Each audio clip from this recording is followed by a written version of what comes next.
Chapter 553 Intruders. Ever since they had increased the guards at the Sun Palace due to suspicions that information about their internal affairs might be leaking, they had anticipated something like this might happen. But there was a significant difference between mere anticipation and the tactile sensation of the event unfolding. It's clear who's behind the intrusion, but the real issue is figuring out who they sent. The loud noises and tremors indicate it's not a simple assassin. Before coming here, the last faces Yuder had seen were those of Gakane and Kana. Though he knew they weren't ones to be trifled with, the large tremors he had just heard couldn't help but make him nervous. It seemed Emperor Keilusa felt the same. Until just a moment ago, the internal situation had been relatively smooth, but now it began to waver slightly. Your Majesty, I told you there would be a time when you must focus on only one thing. That time is now, said Kishir. With Kishir's words, the internal flow within the Emperor regained its original steadiness. However, a moment later, the small sounds and tremors emanating irregularly from outside began to unsettle the atmosphere again. Boom, bang. Each time a thunderous noise reverberated, followed by a tremor, the walls and bed shook, and the internal stability of the Emperor continued to waver. What on earth is happening? Yuder furrowed his brow. He focused harder than ever, but the internal chaos within the Emperor made him miss the mark several times. And then, at the peak of this chaos, the Empress stumbled and clung to her chair as even louder noises and tremors spread. Empress! Lying down, the Emperor tried to move to call out for her in a strained voice, but his internal equilibrium went haywire. Yuder's force started to be pushed back. Your Majesty! The chief attendant held down the Emperor, shouting. The lustrous red energy that had been following the pure red stone's power was swept away in a blink, and the energy that Kishir had been painfully gathering also seemed ready to disperse. Yuder felt familiar pains in his eyes and somewhere within his body, as though his entire being was in flux. Across from him, Kishir had also paled dramatically. Drops of sweat trickled down his temple and nose, dropping below his chin like drops of blood. Seeing this, Yuder felt a spark in front of his eyes. The threads connecting the two wavered. The link screamed. No. Yuder drew even more energy from himself to keep from losing this way. But the elusive red hues did not return. Unknowingly, his pupils had turned a fearsome golden color as he drew a deep breath. Get a hold of yourself, Your Majesty.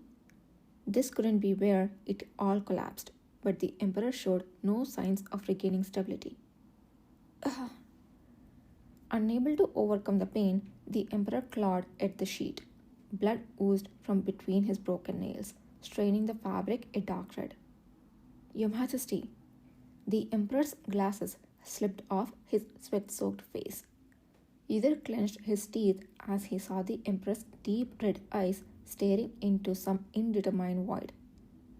At this rate, he was not only unable to move on to next phase, but also on the verge of losing all the energy he had gathered so far. What should he do? Just then, while running through countless scenarios in his mind, Yuder suddenly felt a strong grip seize his hand. ... Kishir was watching him. The moment Yuder met those unwavering eyes, seemingly untroubled despite being glanced over in a ghastly white, the rage that had been surging within him began to subside. The pain that felt as if it would burst through his eyes also started to ebb away. It was only then that Yuder realized his own eyes had turned gold and were dripping blood. The blood that stained the sheets were not just the Emperor Keilusa. It's okay, Kishir whispered, his lips barely moving. Haven't we been preparing for this moment? So, it's okay to close your eyes for a moment. With an irresistible command, the scent that enveloped Yuder shifted. Without realizing it, Yuder's eyes gently closed.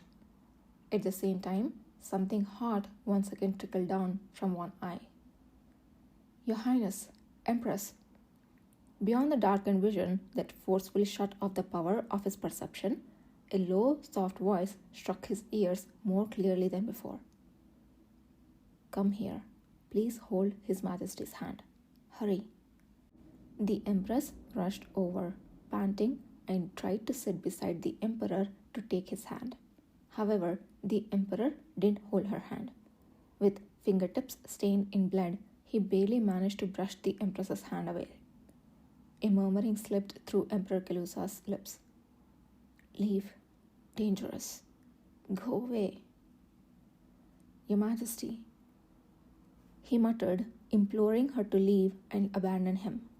This was the earnestness of a man who hadn't forgotten for a single moment that his proximity could be dangerous to those around him, ever since the problem with the vessel arose. Kishir, no, I must. Take the Empress and... Your Majesty. Tears filled the Empress's eyes. Her face contorted as though the world was falling apart, a suppressed sob shaking her throat. Yet she bit her lip and managed not to cry out loud. Instead, her gaze turned to Kishir, who was watching her. Kishir met her eyes with an unwavering stare, as if he knew she would look his way. He slowly parted his lips to whisper something to the Empress. His words didn't register in her mind until moments later. Say whatever you wish. Tell him things that only you, as the Empress, can say. It's okay to be angry, to resent. Leave the rest to me. The Empress hesitated, uncertainty and wavering flickering through her eyes. However, a moment later, she once again reached out to firmly grasp the Emperor's hand. Desperately, earnestly. The hands she held were much more emaciated and withered than she remembered. Composing her faltering expression, she finally spoke. Where do you expect me to go? From the lips of the Empress, pressed against the icy cold hands, came a soft voice. I'm not leaving. I will stay right here. ... I won't abandon you and flee like last time. ... Didn't you promise that we will never face the dawn alone again? That we will lie side by side, holding hands, watching countless days break together? That it will be the family we create? Do you remember? The Empress murmured, her tear-soaked eyes and cheeks contrasting sharply against the Emperor's fingertips holding her face. Slowly, she leaned in and pressed her trembling lips to his fingers, as if swallowing her sobs. At that moment, the Emperor's fingertips trembled as if struck by lightning.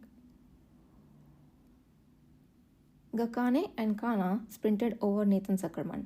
As they climbed the stairs and passed through the corridor, an inexplicable mix of emotions and heat pounded in his head. The intruders can control more than just humans? It was a fortunate thing that they had focused their attention outside in search of the puppeteer. If not for Kana, who had forcefully extracted a wealth of information, they would have been caught off guard. Although Kana was currently nosebleeding from the overload of information, her expression was intense and focused. My head hurts, but it's fine. I have deciphered it. At first, Kana had been taken aback that she couldn't read the information from the one being controlled. However, in a state of urgent crisis, her abilities had surged to new heights. She had enveloped the entire palace, sucking in an overwhelming amount of data. To be honest, she thought her head was going to explode for a moment. But the rigorous training she had recently undergone in blocking and sorting information came in handy. That time spent obsessing over her training had not been wasted. Throughout their run, Kana was simultaneously exerting her abilities and endlessly filtering and categorizing information. The walls she touched, the windows she passed, and even the air, it all became a source of information endlessly spewed forth by her abilities. People who had passed through this place, their movements, words, and resulting thought patterns. Every single action of the person stationed in the palace was being mixed, sorted, and combined in her subconsciousness, delivering the correct answer to her in a time frame beyond human comprehension. Gakane, Zuckerman, find an animal, a bird, or perhaps a rat. Small creatures that could slip through windows amidst the chaos. They must be here, somewhere close by. Understood. I got it. She had no intention of failing the mission entrusted to her. Whoever it is, they won't get past me. I will make sure of that.